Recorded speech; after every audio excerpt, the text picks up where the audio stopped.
নমস্কার, এসিসিএন খবরে আপনাদের স্বাগত। আপনাদের সাথে আমি অন্তরা। বিস্তারিত খবরে যাবার আগে শুরুতেই হেডলাইন্স।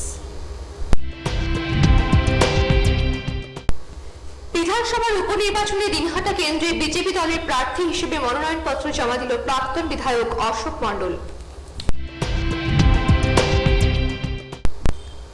মনোনয়নপত্র জমা দেওয়ার পর থেকে ভোট প্রচারে নেমে পড়েছে তৃণমূল প্রার্থী। দিনহাটা বিধানসভা উপনির্বাচনের প্রতিদ্বন্দ্বিতার জন্য বিজেপি প্রার্থী অশোক মণ্ডল মনোনয়নপত্র জমা দিতে যাওয়ার সময় তৃণমূল কংগ্রেসের গো ব্যাক এবং জয় বাংলা স্লোগান দেওয়াকে কেন্দ্র করে উত্তেজনা ছড়ালো দিনহাটা মহকুমা শাসকের দপ্তর সংলগ্ন এলাকায়। আসছি বিস্তারিত খবরে। বিধানসভার উপনির্বাচনে দিনহাটা কেন্দ্রে বিজেপি দলের প্রার্থী হিসেবে মনোনয়নপত্র জমা দিল প্রাক্তন বিধায়ক অশোক মণ্ডল। কেন্দ্রীয় স্বরাষ্ট্র প্রতিমন্ত্রী নিশীথ প্রামাণিকের সঙ্গে নিয়ে মনোনয়নপত্র জমা দিলেন তিনি। শুক্রবার মনোনয়নপত্র জমা দেওয়ার আগে সংহতি ময়দানের সামনে রাস্তার পাশে জমায়েত তৃণমূল কর্মীরা বিক্ষোভ দেখায়। এই ঘটনাকে ঘিরে ব্যাপক চাঞ্চল্য ছড়িয়ে পড়ে। মুহূর্তে মহকুমা পুলিশ আধিকারিক ত্রিদীপ সরকার, আইসি সুরজ থাপার নেতৃত্বে বিশাল পুলিশ বাহিনী সেখানে পৌঁছলে পরিস্থিতি নিয়ন্ত্রণে আসে। এরপর দলীয় প্রার্থীকে নিয়ে বিজেপির রাজ্য নেতা শ্যামচাঁদ ঘোষ, সাংসদ জয়ন্ত রায়, বিধায়ক দীপক কুমার বর্মন, দলের কোচবিহার জেলার সভাপতি মালতী রাভা, বিধায়ক নিখিল রঞ্জন দে প্রমুখের নেতৃত্বে কর্মী সমর্থকদের নিয়ে মনোনয়নপত্র জমা দেওয়ার আগে মিছিল হয়। পরবর্তীতে কেন্দ্রীয় মন্ত্রী নিশীথ প্রামাণিক ও নিত্যানন্দ মুন্সিকে সঙ্গে নিয়ে মনোনয়নপত্র জমা দেন বিজেপি প্রার্থী অশোক মণ্ডল। মিছিল করে আসার সময় পাশে জমায়েত হয়ে থাকা তৃণমূল কর্মী সমর্থকরা বিজেপি নেতৃত্বের উদ্দেশ্যে গো ব্যাক স্লোগান দিতে থাকেন। ফলে সেখানে সাময়িক উত্তেজনার সৃষ্টি হয়। মনোনয়নপত্র জমা দেওয়ার পর অশোক মণ্ডল বলেন, 21 বিধানসভা নির্বাচনে উদয়ন বাবুরা বলেছিলেন বিজেপিকে চোখে দেখা যাবে না, কিন্তু ভোটের ফলাফল দেখে বুঝতে পেরেছিলেন বিজেপির শক্তি কতটা। তাই এবার উপনির্বাচন ঘোষণা হতেই বিজেপি কর্মী সমর্থকদের বাড়ি বাড়ি গিয়ে ভয় দেখানো, হুমকি দেওয়া হচ্ছে, সন্ত্রাস সৃষ্টি করার চেষ্টা করছেন। তাই দিনহাটায় শান্তি স্থাপন করতে এখানকার বাসিন্দাদের কাছে বিজেপি প্রার্থীকে ভোট দেওয়ার জন্য আবেদন করব। একটাই যে উপনির্বাচনে ভারতীয় জনতা পার্টির রাজনৈতিক দল এই বিধানসভা নির্বাচন কেন্দ্রে আমাকে মনোনীত করেছে। দলের নির্দেশে মান্যতা দিয়ে এই বিধানসভা উপনির্বাচনে আমি দলীয় প্রার্থী হিসেবে কাজ করব এবং কোচবিহার জেলার ভারতীয় জনতা পার্টির নেতৃত্ব, কার্যকর্তা, কর্মী সবাই আমরা ঝাঁপিয়ে পড়ে যেমন সাধারণ নির্বাচনে যেমন আমরা কাজ করেছি, এই বিধানসভা কেন্দ্রে নির্বাচিত হয়েছি। আমরা আশা রাখি, আমরা বিশ্বাস রাখি এবার এই দিনহাটা বিধানসভা নির্বাচনে আমরা আবার জিতবো, এই আশা আমাদের আছে। দাদা, মনোনয়নপত্র জমা দেওয়ার মুখেই দেখা যাচ্ছে বিক্ষোভ দেখালো তৃণমূল কর্মীরা। কি মনে করছেন, প্রচারে কি বাধা আসতে পারে এরপরেও? একটা সময় সাধারণ নির্বাচন যখন হয়েছিল, উদয়নবাবু যেদিন প্রার্থী হয়েছিল সেদিন নির্বাচনের প্রাক্কালে একটা কথাই বলেছিল, কোথায় বিজেপি, কোথায় বিজেপি, বিজেপিকে দেখা যায় না। সেই অভিজ্ঞতা নিরিখে বুঝতে পেরেছে বিজেপি আছে বলে আজকে বলছে খেলা হবে, কোথাও গিয়ে বলছে ভোট দিতে দিব না, বিভিন্ন এলাকার মানুষের কাছে সন্ত্রাসের বাতাবরণ তৈরি করার চেষ্টা করছে। সেই ক্ষেত্রে দিনহাটার মানুষের কাছে আমাদের একটাই বার্তা, শান্তি শান্তি শান্তি শান্তি প্রতিষ্ঠিত করবার জন্য বিজেপি রাজনৈতিক দলের প্রার্থীকে অশোক মণ্ডলকে নির্বাচিত করা উচিত। এই কথা আপনাদের সবার মাধ্যমে আমি এলাকার মানুষের কাছে তুলে ধরবার চেষ্টা করব। কেন্দ্রীয় প্রতিমন্ত্রী তথা কোচবিহারের সাংসদ নিশীথ প্রামাণিক বলেন, ভোট পরবর্তী সময়ে বিজেপি কর্মীদের ওপর কিভাবে সন্ত্রাস নামিয়ে আনা হয়েছিল, সেই কারণেই আমরা দিনহাটার বাসিন্দাদের কাছে আবেদন করব শান্তি প্রতিষ্ঠা করার জন্য, বিজেপিকে ভোট দেওয়ার জন্য। আমরা দিনহাটার শান্তি প্রতিষ্ঠায় এখানকার বাসিন্দাদের সাথে সব সময় থাকব। দেখুন, আমাদের দলে এখানে কোনো ব্যক্তি বিশেষ বলে কোনো কিছু হয় না, আর আমি বলে কিছু হয় না। আমরা সাধারণত আমাদের দলের যারা নেতৃত্ব রয়েছে, কর্মী রয়েছি, আমরা আমিতে বিশ্বাসী নই, আমরা আমরাই বিশ্বাসী। আর সাধারণ মানুষ নির্বাচনের পরবর্তী সময় যে পোস্ট পোল ভায়োলেন্স দেখেছে, দিনহাটার সাধারণ মানুষের কাছে আমরা আবেদন করব যে দিনহাটায় শান্তি পুনঃপ্রতিষ্ঠা করবার জন্য আপনারা আমাদের দলের প্রার্থী মাননীয় অশোক মণ্ডল মহাশয়কে বিপুল ভোটে জয়যুক্ত করুন। বলছে যে 57 ভোটে হেরেছি, এবার 57,000 ভোটে জিতবো, এই কথা উদয়নবাবু বলছেন তৃণমূল প্রার্থী। আপনারা কিভাবে দেখছেন? কে কি বললো তাতে কিছু আসে যায় না। শেষ কথা কিন্তু আপনার, আমার এবং সাধারণ মানুষ যারা আছে সাধারণ মানুষের কথাই শেষ কথা হয়। কে কি বললো তাতে কোনো দাদা কিছু নেই। উদয়ন গুহ আরেকটা কথা বলেছে যে আপনি যত প্রচারে আসবেন তৃণমূলের ততই ভালো হবে, এই বিষয়টা কিভাবে দেখছেন? বললামই তো, কে কি বলেছে সেটা নিয়ে কোনো কথা হবে না। আপনাদের যদি কারোর কোনো ব্যক্তির কোশ্চেনকে কোট করে আপনাদের যদি প্রশ্ন বলবার ইচ্ছা থাকে, আপনারা ব্যক্তিগতভাবে আপনারা আসবেন, তখন বলবো। কোনো মিডিয়া রাজ্যে তৃণমূল কংগ্রেস ক্ষমতায় রয়েছে, সেক্ষেত্রে নির্বাচনে কি শান্তিপূর্ণ হবে কি মনে করছেন? প্রথম থেকেই আমরা দেখেছি যে একটা অশান্তির বাতাবরণ তৈরি করবার চেষ্টা, মানুষকে ভয় দেখাবার চেষ্টা। তৃণমূল কংগ্রেস মানুষের বাড়ি বাড়ি যাচ্ছে, বেছে বেছে ভারতীয় জনতা কর্মীর যারা কর্মী নেতৃত্ব তাদেরকে ভয় দেখাবার চেষ্টা করছে। কিন্তু দিনহাটার গণতন্ত্রপ্রেমী মানুষের কাছে একটাই আহ্বান করব যে দিনহাটায় শান্তিকে পুনঃপ্রতিষ্ঠা করতে হলে আপনারা আসুন, সবাই মিলে এগিয়ে আসুন, ভারতীয় জনতা পার্টির পাশে দাঁড়ান, এবং আমরা কথা দিচ্ছি যে দিনহাটায় শান্তি প্রতিষ্ঠা করবার জন্য সব সময় আমরা আপনাদের সঙ্গে। দাদা দিনহাটায় পোস্ট পোল ভায়োলেন্সে প্রচুর বিজেপি কর্মী আক্রান্ত হয়েছে এবং তাদের যেটা অভিযোগ, সে সময় তারা যখন আক্রান্ত হয় বিজেপির নেতাদের দেখা পায়নি এবং আপনাকেও নাকি পায়নি আর কি, কি বলবেন এই বিষয়ে? কে অভিযোগ করেছে নামটা বলুন। বিজেপি গ্রামগঞ্জে থেকে বহু নেতারা ঘর ছাড়া ছিল, বাড়ি ছাড়া ছিল। এটা আপনার কথা, এটা আপনার কথা, এটা কোনো কর্মী আমাদের কর্মীর কথা হতে পারে না। আমরা সবসময় আমাদের কর্মীদের সঙ্গে ছিলাম। আপনারা পার্টিকুলার কোনো রাজনৈতিক দলের হয়ে সাংবাদিকতা দয়া করে করবেন না, দয়া করে আসুন, সবাই মিলে প্রকৃত সত্যকে আমরা তুলে ধরবার চেষ্টা করি। দাদা কেন্দ্রীয় বাহিনীর দাবি কি করছেন ভোটের সময় বুথে? দেখুন, আমরা চাই শান্তি প্রতিষ্ঠা হোক, সাধারণ মানুষ যাতে নিজেদের গণতান্ত্রিক অধিকার সঠিকভাবে প্রয়োগ করতে পারে, সেই জন্য যা ব্যবস্থা গ্রহণ করবার নির্বাচন কমিশন সেটা কিন্তু আমাদের দাবি। দাদা আপনি 57 ভোটে হারিয়েছিলেন উদয়ন গুহকে এই বিধানসভা থেকেই, এবার তারা চ্যালেঞ্জ ছুড়ে দিয়েছেন যে 57,000 ভোটে তারা জিতবে, এইভাবে মনোনয়নপত্র জমা দিয়ে তারা বলেছে গ্রামগঞ্জে ঝাঁপিয়ে পড়বে, এই বিষয়টা কিভাবে দেখছেন? সাধুবাদ জানাই, আহ্বান জানাই, আসুন। এদিন ছিল মনোনয়নপত্র জমা দেওয়ার শেষ তারিখ। ইতিমধ্যে মনোনয়নপত্র জমা দিয়েছে তৃণমূল ও ফরওয়ার্ড ব্লক দলের প্রার্থী উদয়ন গুহ, আব্দুর রউফ।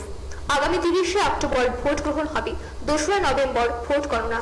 শেষ পর্যন্ত রাজ্যের শাসক দল তৃণমূল কংগ্রেস বাজিমাত করতে সক্ষম হয় নাকি দিনহাটার মানুষ আবারও বিজেপি প্রার্থীর ওপর ভরসা রাখবে, সেটাই এখন দেখার। ইসিসিএন খবর, দিনহাটা।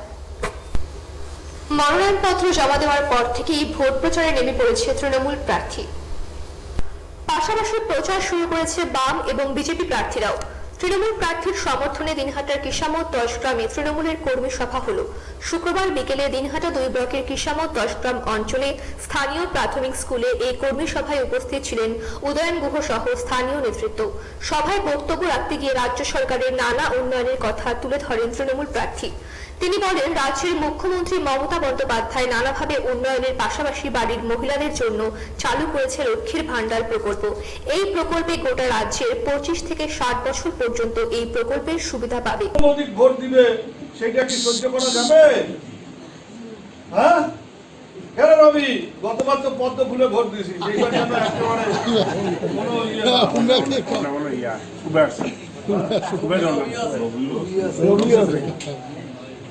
আচ্ছা মায়েরা ইয়ে করছেন, লক্ষ্মীর ভান্ডারে দরখাস্ত করছেন, কায় কায় করছেন? হাত তোলেন তো, কায় করছেন? এদিকে দিনহাটা কেন্দ্রের উপনির্বাচনে বিজেপি ও বামফ্রন্টের 2 প্রার্থী ইতিমধ্যে ভোট প্রচার শুরু করেছে। দিনহাটা কেন্দ্রের বামফ্রন্টের ফরওয়ার্ড ব্লক প্রার্থী আব্দুর রউফ বলেন, বিধানসভা কেন্দ্রের বিভিন্ন এলাকায় ইতিমধ্যে দলীয় স্তরে খুলি বৈঠক শুরু হয়েছে। ইসিসিএন খবর, দিনহাটা। দিনহাটা বিধানসভা উপনির্বাচনের প্রতিদ্বন্দ্বিতার জন্য বিজেপি প্রার্থী অশোক মণ্ডল মনোনয়নপত্র জমা দিতে যাওয়ার সময় তৃণমূল কংগ্রেসের গো ব্যাক এবং জয় বাংলা স্লোগান দেওয়ারকে কেন্দ্র করে উত্তেজনা ছড়ালো দিনহাটা মহকুমা শাসকের দপ্তর সংলগ্ন এলাকায়। শুক্রবার বিজেপি প্রার্থী অশোক মণ্ডল মনোনয়নপত্র জমা দেন। এদিন মনোনয়নপত্র জমা দিতে যাওয়ার সময় একদল তৃণমূল কর্মী স্লোগান দিতে থাকে।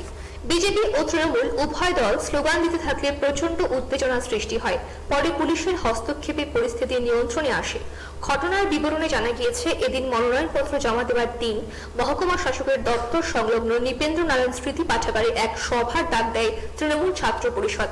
বিজেপি প্রার্থী অশোক মণ্ডল, জেলা তৃণমূল সভানেত্রী মালতী রাভা সহ অন্যান্য বিজেপি কর্মীরা মিছিল করে মহকুমা শাসকের দপ্তরের দিকে আসতে থাকেন। সেই সময় সভায় জমায়েত হওয়া একদল তৃণমূল কর্মী হল থেকে বেরিয়ে গো ব্যাক ও জয় বাংলার ধ্বনি দিতে থাকে বলে অভিযোগ। এ নিয়ে প্রচন্ড উত্তেজনা সৃষ্টি হয়। পরে পুলিশ এসে পরিস্থিতি নিয়ন্ত্রণে আনে। মনোনয়নপত্র জমা চলাকালীন মহকুমা শাসকের দপ্তর সংলগ্ন এলাকায় সভার অনুমতি নিয়ে রাজনৈতিক মহলে প্রশ্ন উঠেছে।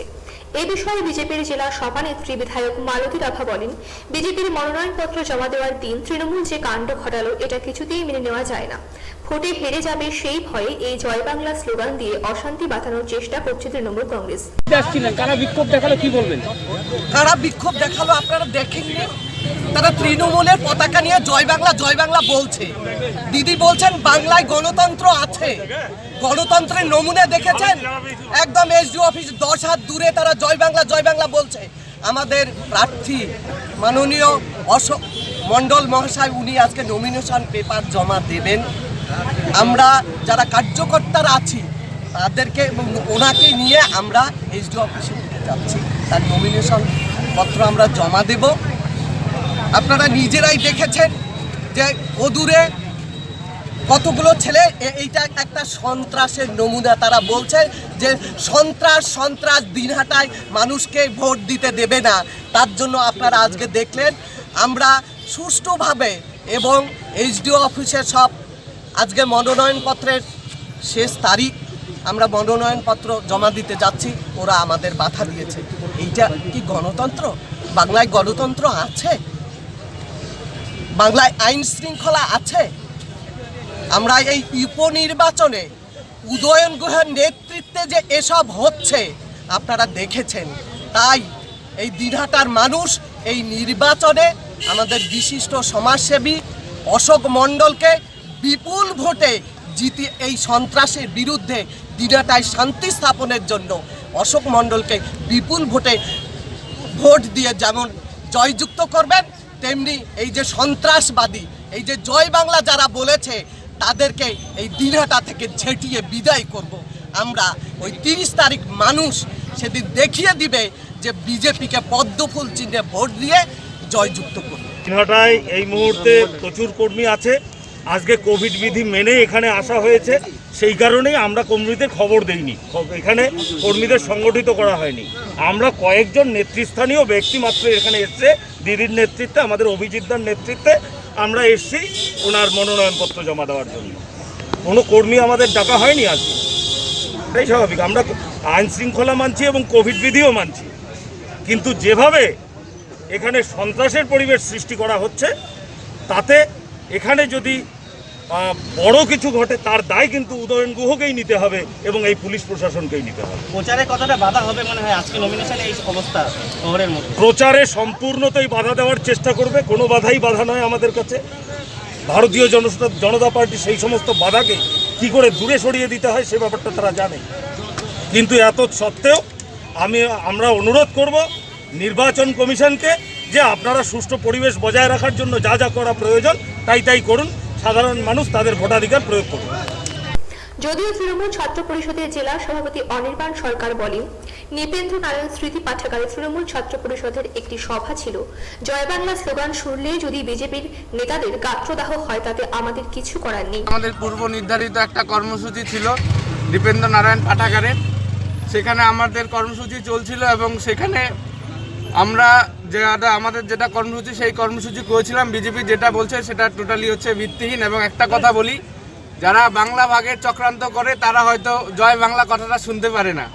আজকে এটাই হচ্ছে একটা বাস্তব কথা। আমরা আজকে আবারও প্রমাণ পেলাম আপনাদের মাধ্যমে। আপনারা যেটা বললেন যে তারা একটা কমপ্লেন করেছে, সেটা টোটালি আমি বলবো এর জন্যই, যারা বাংলাকে ভালোবাসে না, যারা বাংলার মানুষজনকে ভালোবাসে না, তারা হয়তো জয় বাংলা কথাটা শুনলে একটু রেগে যায়, কারণ তারা বাংলার মানুষের পাশে দাঁড়াতে চায় না। আজকে আমরা দেখেছি যে সাংসদ তিনি এই কোচবিহার থেকে জয়যুক্ত হয়েছেন এবং পরবর্তীকালে দেখলাম মন্ত্রী হয়েছেন। তিনি কোচবিহার জেলার জন্য কি করেছেন এটা আপনাদের মাধ্যমে আমি তার কাছে প্রশ্ন তুলতে চাই। আজকে হয়তো তিনি আবার এসছেন উপনির্বাচন, তার জন্য উপনির্বাচনটা এখানে হচ্ছে। তিনি এসে হয়তো বড় বড় কথা মানুষের সামনে তুলে ধরবেন, কিন্তু আপনাদের মাধ্যমে তার কাছে একটা প্রশ্ন আমি করতে চাই এই দিনাটাবাসীর হয়ে, যে তিনি কি উন্নয়ন এই দিনাটার জন্য, এই কোচবিহার জেলার জন্য করেছেন। আগে সেটা তিনি মানুষের সামনে তুলে ধরুক, তারপরে না হয় এসব বড় বড় কথা সেটা দেখা যাবে। মিথ্যে অভিযোগ করে কখনো তৃণমূল ছাত্র পরিষদকে আটকানো যায়নি, আগামী দিনেও যাবে না। ইসিসিএন খবর, দিনহাটা। স্বেচ্ছাসেবী সংগঠন পঞ্চবার্লককে সংবর্ধনা জানালো মাথাভাঙ্গার ভিডিও। সংস্থার কর্ণধার মৃন্ময় ঘোষকে ফুলের তোড়া দিয়ে সংবর্ধনা জানায় মাথাভাঙ্গার ভিডিও। একই সাথে এদিন সংবর্ধনা জানানো হয়েছে কোচবিহার MJN হাসপাতালের চিকিৎসক কমল রায়কে। জামালদহের পঞ্চপাণ্ডব সংস্থা দীর্ঘদিন ধরে সমাজসেবামূলক নানা কাজ করে আসছে। সমাজের অসহায়, নিরুপায়, সহায় সম্বলহীন দুস্থ মানুষের পাশে প্রকৃত বন্ধুর মতো সাহায্যের হাত বাড়িয়ে দিয়ে পঞ্চপাণ্ডব সত্যি গরিবের রাজা রবিনহুড। শত নিরন্নের মুখে অন্ন তুলে দিয়ে হাজার হাজার দুস্থ মেধাবী ছাত্রছাত্রীর পড়াশোনার খরচের যোগান দিয়ে পঞ্চপাণ্ডব মসজিদ সৃষ্টি করেছে, যার সুফল হিসেবে বেশ কিছু ছাত্রছাত্রী আজ ডাক্তার, ইঞ্জিনিয়ার হিসেবে নিজেকে সুপ্রতিষ্ঠিত করতে সক্ষম হয়েছে। এখানেই শেষ নয়, পঞ্চপাণ্ডবের নিরলস প্রচেষ্টায় অনেক ভবঘুরে ঠাঁই মিলেছে, মানসিক ভারসাম্যহীনদের চিকিৎসার সুযোগ হয়েছে, প্রতিবন্ধীদের কর্মসংস্থানের ব্যবস্থা আর বহু নিরন্ন ভিক্ষাজীবী মানুষের খাদ্যের নিশ্চয়তা ঘটেছে। করোনার মতো মহামারীতেও পঞ্চপাণ্ডব চালু করেছে নিরন্নের অধিকার। এই অভিযানে তারা প্রত্যহ 50 জন অসহায় দরিদ্র মানুষের বাড়ি বাড়ি গিয়ে দুপুরের খাবার পৌঁছে দিচ্ছে। পঞ্চপাণ্ডব অনাথ শিশুদের পাশে দাঁড়িয়ে চাইল্ড লাইনের সহযোগিতায় তাদের অনাথ আশ্রমে পাঠানোর ব্যবস্থা করছে, দুস্থ মুমূর্ষু রোগীর চিকিৎসার জন্য ব্যবস্থা করেছে এবং তাদের নতুন জীবন দান করেছে। শীতের কনকনে ঠান্ডায় বস্ত্রহীনদের হাতে শীতের পোশাক তুলে দিয়ে মানবিকতার এক অনন্য নজির সৃষ্টি করেছে পঞ্চপাণ্ডব। আর তাই স্থানীয় মানুষের কাছে পঞ্চপাণ্ডব হয়ে উঠেছে পবিত্রতা। আজ উত্তরবঙ্গের সীমানা ছাড়িয়ে সমস্ত পশ্চিমবঙ্গ জুড়ে তাদের সেবা কর্মপ্রসার লাভ করেছে। এখানে ক্যান্সার রোগীদের ফ্রিতে খাওয়ানো হয়, এখানে অন্ধ মানুষদের ফ্রিতে খাওয়ানো হয়, সেটা দেখে আমাদের খুব ভালো লেগেছিল। তাই আমরা আমাদের অফিসের যারা আমরা কলিগরা তাদেরকে ডেকেছিলাম সংবর্ধনা দেওয়ার জন্য, যে ওনাদের এই ভালো কাজের ওনাদের কাজ আমাদেরকে উদ্বুদ্ধ করে, সেই জন্যই ওনাদের সংবর্ধনা দেওয়ার জন্য আমরা ডেকেছিলাম। মানে কি সব ব্যানারটা দেখেই তাদের সঙ্গে যোগাযোগ করেছিলাম যে আপনি, তারপরে যেটা শুনলাম যে ওনারা আরও অনেক ভালো ভালো কাজ করেন, যেমন মেডিকেলের যদি কোনো স্টুডেন্ট থাকে যারা পয়সার অভাবে ঠিকঠাক করতে পারছে না, তাদেরকে ওনারা সাহায্য করেন, বিভিন্ন গরিব মানুষকে খাওয়া দাওয়ার ব্যবস্থা করেন, অন্যান্য চিকিৎসা করার ব্যবস্থা করেন। তো সেই সব দেখেই মানে আমরা জাস্ট অভিভূত ওনাদেরকে সম্বর্ধনা দিতে পেরে। SCCN খবর, দিনহাটা। দিনহাটায় এই প্রথম চালু হলো বেসরকারি একটি সংস্থা রিয়েলমি এক্সক্লুসিভ শোরুম। শুক্রবার দিনহাটা শহরের দোলাবাড়ি রোড এলাকায় নতুন এই শোরুমের উদ্বোধন হলো। ফিতে কেটে প্রদীপ প্রজ্বলনের মধ্য দিয়ে শোরুমের উদ্বোধন করেন দিনহাটার প্রবীণ নাগরিক খড়গনাথ সরকার। উপস্থিত ছিলেন অমৃতা ঘোষ সরকার, কৌশিক সরকার, হীরক সরকার সহ অনেকেই। শোরুম কর্তৃপক্ষ জানান, উত্তরবঙ্গে এই প্রথম এ ধরনের শোরুমের উদ্বোধন হলো। এদিন একসাথে সারা দেশে 100টি শোরুমের উদ্বোধন হয়। SCCN খবর, দিনহাটা। দিল্লির পর এবার গোয়াতে জাতীয় ক্যারাটে প্রতিযোগিতায় স্বর্ণপদক পাওয়া দিনহাটার 6 ছাত্রীকে সংবর্ধনা দিল পঞ্চানন অনুগামী মঞ্চ। সংগঠনের পক্ষ থেকে শুক্রবার কলেজ সংলগ্ন পঞ্চানন ছাত্রাবাসে এক অনুষ্ঠানের মধ্য দিয়ে এই ছাত্রীদের সংবর্ধনা দেওয়া হয়। এদিন এই অনুষ্ঠানে সংগঠনের পক্ষ থেকে উপস্থিত ছিলেন অশোক রায়, নীলাম্বর সরকার, মহাদেব বর্মন, পরিমল রায়, দীনেশচন্দ্র রায় প্রমুখ।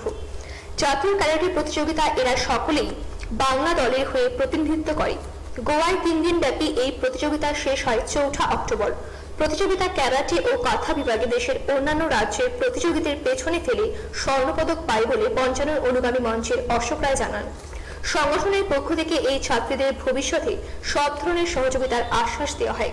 স্টুডেন্ট ফেডারেশন অব ইন্ডিয়ার উদ্যোগে গোয়ার পেডেম স্পোর্টস কমপ্লেক্সে জাতীয় স্তরের এই প্রতিযোগিতায় বাংলা দলের প্রতিনিধিরা 40 কেজি বিভাগে সুমাইয়া আক্তার, 48 কেজি বিভাগে জাহ্নবী দেবনাথ, 54 কেজি বিভাগে বর্ষা রায়, কাঁথা বিভাগে নূপুর বর্মন, 49 কেজি বিভাগে মেহবুবা হাসান ও 57 কেজি বিভাগে সৌমিতা সেন স্বর্ণপদক জয়ী হয়।